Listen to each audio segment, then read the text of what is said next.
We are back. Yes, I know in that last segment we had the sirens Yeah, going by, so we had to jump to commercial break really, that's really okay. fast. That's good. But we were talking about passion and purpose and, opportunities that people take Hmm. as well as opportunities that are given. And when I say opportunities that people take, meaning recognizing what are your talents, what are the gifts and talents that you like to use, how you choose to use them, and even creating opportunities for yourself. And we were talking about technology and how you can utilize technology now in a way that you couldn't utilize it before, Yeah. and that you have access to do a lot of things with quality that before many times you didn't have access Because to. it was very expensive. It was very expensive, but now, like you said, The people smartphones. make, videos, music videos, movies, songs, all on their phone. They record And, it. and Go I think ahead. Dr. Walls, that's something you say. I'm glad you brought that up to the young people out there. And people,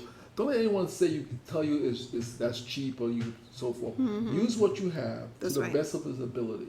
That's Because right. if you start here, it will take you there and then take you there. Right, Don't let anyone because stop you. right, I have to see that you're willing to do it. So, for instance, I write books. Okay. Right, that's She one of the writes many. books. Right, that's one of the things that I do is I write books, and yeah, I would love a publishing deal. So, publishers, I would love a publishing deal, right? But Ask and you shall that's receive. right. I would love a publishing deal. So, but until that happens, what am I supposed to let, as they would say, let the book or the song die inside of you? No, I'm not going to do that. I'm going Right. to produce. I write. There are so many ways to self-publish out there. There are people who are editors, and they make it currently, technology makes it very easy to create your own quality product. Yeah. And so, as a self publisher, I publish to the best of my ability. And then, should a publisher decide to pick me up, there's at And least a book or two and or another three one of on them. the way, Yeah. right? And another Hint, one that's hint, hint, written, hint, hint. that they can then take that and then, as you're saying, so here I'm giving you my baseline here, and then with a publisher, I want you to come along and take it up to the next levels that I'm unable to do by So myself. it's a collaboration, Right. agreement, collective work and responsibility. Right. I think, and that's why my buddy, my friend in St. Lucia, Stan Bishop, Stan just wrote the first chapter of his book and he posted it on social media. So That's people read it. wonderful. And so I'm like, people like you never know who's going to read it, and people say, hey, this is cool. We like to come behind you and support you. So he might not have the resources to do the whole book and publish it out, but now he put it out there. He put the Right. first chapter out there. You never know who might see it and might want to invest in him. That's right. And that's being proactive, not being That's right. reactive. Right. So, And not waiting, because we were just having this conversation earlier where my thing is do what you can by yourself. Yeah. Right? You have to invest in you first. If you don't invest in you, why should somebody else invest in you? And I'm not saying that there aren't people who other people don't invest in, because people have been investing in each other all along the way. right. At some point, though, you have to invest in you, and you can't wait for other people to do stuff or to complete stuff. Now, it's helpful if other people jump on board sometimes, but as they used to say, one monkey don't stop, no, it doesn't stop the show, right? You do as much as you can do. Yeah. I think that's so true, and that's what I think if there's one thing I think I'll leave when we talk about legacy is that if any young people are looking at what Brother UMOJA has done, I didn't let anyone stop me from being a photographer, and I haven't let anyone stop me from being a filmmaker. Right. Now, I wasn't waiting for the support.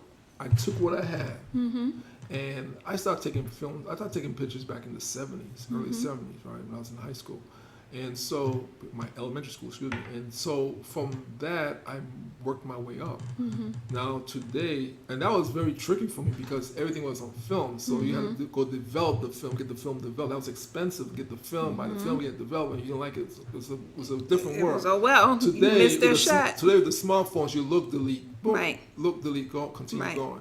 So you have so now the opportunities you have are so much more. So I always tell young people, use what you have. I mean, when we went to St. Lucia a few years ago, Atif Leonard, who came down with us, he did an interview. He said, "Listen, use what you got. You got cell phones. Do it on That's cell right. phone. Don't worry. That's right. Don't worry so much about the quality yet. Mm-hmm. Worry about showing people you have ideas. Mm-hmm. If someone sees you have a good idea, they'll come behind you and help you with your quality, and help you with your technique. Right. And so, because you might say, hey, how did Issa Rae get started? She just on YouTube. HBO must have seen something in her to invest in her. Now look what she's doing. Look what she just in that movie we just saw was that little. So so that was inside of her all the time. Right. All she needed someone just to come and water it and give it and feed it. That's and right. help it. That's right. Polish it up. But she started it Exactly. first, She was right? proactive. So she was watering and nurturing her own gifts and talents. Exactly. And that's what young people don't wait for someone else. Do what you have. Do what you can do with what you have. Put it out. You got social media. Right. Use social media to help To your advantage. And so, Brother UMOJA always says young people, and I'm down with the young people, but I'm down with everybody. So I say everybody. I don't care how old you are. Well, for me, young people from 2 to 99. Yes. Okay. Fine. See, I say because some people say, "Oh, I'm too old to do that." Right. So, but they say the youth. So, don't you have some youth left in you, man? Exactly. If you have a quarter tank, use your quarter tank. It's interesting. I almost want to pause and come back, but I think we're okay with time. Okay, so I'm gonna try to get this out right. Look at her eyes. Look at her eyes. Look at her. So now, right. So this is my passion. This is my passion. What's your Okay. passion? So I was talking with someone earlier about this concept of time. And so as you're saying about the youth being from 2 to 99, and people, you hear phrases like be young at heart.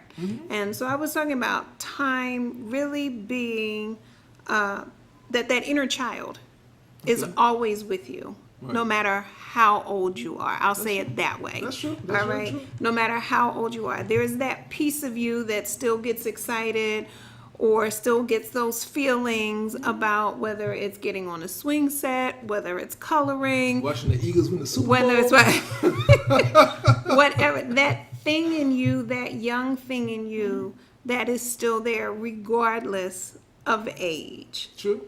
Okay. Very true. And so that's that thing. Sometimes there's those dreams that have been deferred, but there's also those dreams that have been unrecognized and unrealized. Yes. Right? So those are two different things. That's a different one. Dreams that have been unrecognized, like, oh, I didn't even realize I liked that or wanted to do that. Dreams that have been unrealized, meaning dreams that have been inside of you, but you haven't taken the steps to make sure they come to pass. Okay. All right? Then there's those dreams that you thought were lost, but then are recovered. So is that mid? You know what you said? Is that like Midlife crisis. Okay, I don't believe in midlife crisis. I don't believe. either. I was thinking you said to yourself, you know what? The kids are ways this is I did what I had to do for other people. Let me do me now. Exactly. That's what And then people look at that, and I really think it's not a crisis for the person. I think it's a crisis for the other people around the person. Right. Because there's this thing called homeostasis, which is the idea that everything stays the same. Right. And so when a change comes in, it disrupts everything, and then people call that disruption a crisis. Okay, interesting. But if you look at it, and I'm not saying that crises don't happen, but to your point, right, a lot of times all of a sudden somebody gets to a certain point, a certain age, and they say, look, I've done it your way, meaning whoever your is, Kids. parents, Kids. right, yes. spouse, mate, whoever, until this point. And if you stop and think about it, you become allegedly an adult at 18. Now, that's a lie too, right? So, so Dr. Gordon, help me here, Dr. Gordon. you become an adult at that age. But anybody who's truly an adult knows that you don't become an adult until you're about 29 or 30 years old. Your 20s, you're just a teenager with adult privileges. So now, you then spend 20 years living your life according to how someone told you to run that life, if you haven't taken time to assess it and make adjustments along the way. Okay. So then by the time you get to be midlife, you're going, now wait a minute, I have 40 or 50 more years. Sometimes people say I only have 20 or 30 more good years. So around 40, 45, they're like, no, I'm not going to continue down this path anymore because I got to get some of this life for me. I'm with you on that, because you hear people say and said, "Listen, I want to do me now." Right. And at that point, usually children are grown or to a certain point, whether they're off in college and so forth, but they tend not to be as dependent on you as they were before. And then all of a sudden, these changes are made and somebody's saying, oh, you're getting new.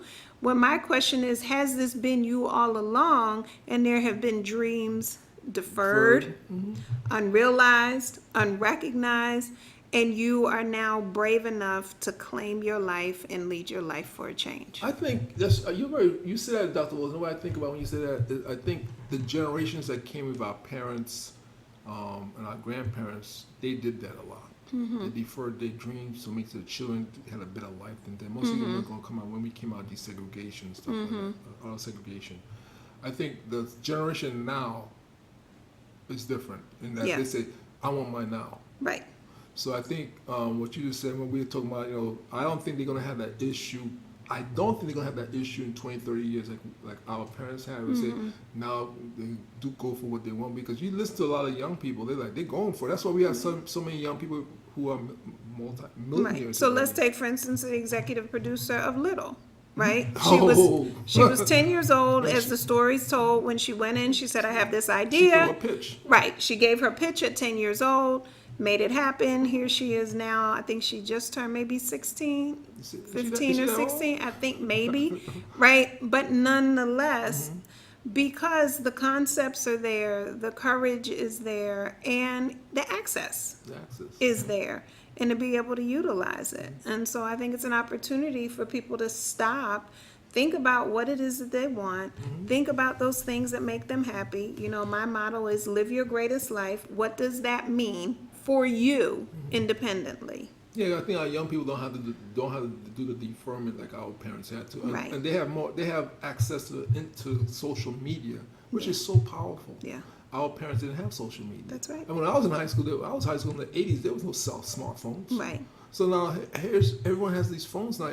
People just taking pictures, just doing whatever they want. Not some people do this, do nonsense with it, but a lot of people are looking, how can I take this and make my life better and go after my dreams with it. That's why I don't think a lot of young people that are going to have that deferment like our parents have, because they see the opportunity in front of them and they could do it now. Right. Our parents didn't have smartphones and PDAs and all that stuff. I think the challenge is, though, for the young people too, and when I'm saying young now, I really do mean young in number, below right? 30. Right, below 30. I think the challenge for them is to talk with the older people and acquire the wisdom so that then they're able to apply it. Yeah, because I tell any of my mentees, you should be farther along than I am when you get to be my age. Yeah. Right? You should be better than what I was at that age. Because trust and believe, I'm still trucking.